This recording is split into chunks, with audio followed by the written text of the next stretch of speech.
Techno update. Subscribe now.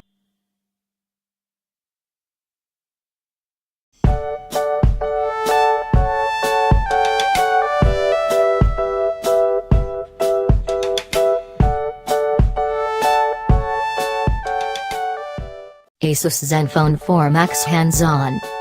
The Max is the most affordable option in Asus' current lineup.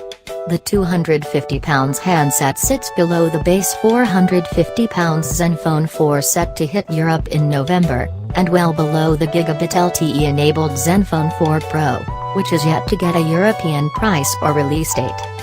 The 5.5-inch Zenfone 4 Max's standout feature is without a doubt its read-on-keyless 5000 mAh battery. The cell is just 100 mAh smaller than the one in the old Lenovo P2, and makes the Moto G5 Plus 3000 mAh battery look outright dinky. Asus claims the large battery, combined with its PowerMaster optimization tech, means the Zenfone 4 Max will last 2 to 3 days off a single charge with regular use. It'll also allegedly offer users an incredible 46 days of 4G standby time and 22 hours of video playback. Specs. For starters, Asus has ditched the mixed metal and glass design seen on its more expensive handset. Instead you get a basic all-metal chassis.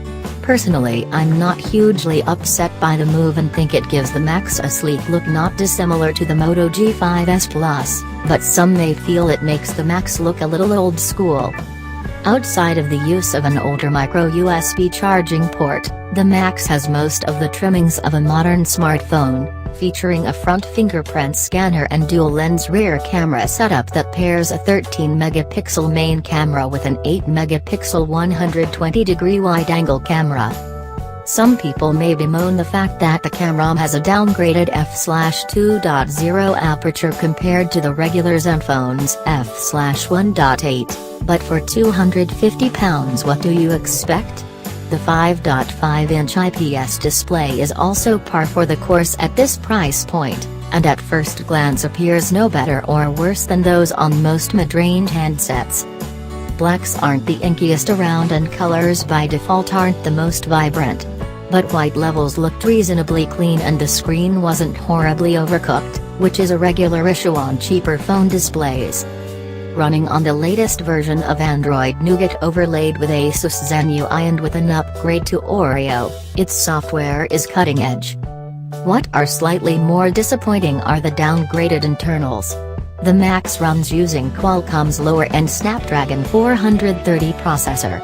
In the past I've had serious issues with handsets running on 4 series CPUs, which place power efficiency over performance at pretty much every level.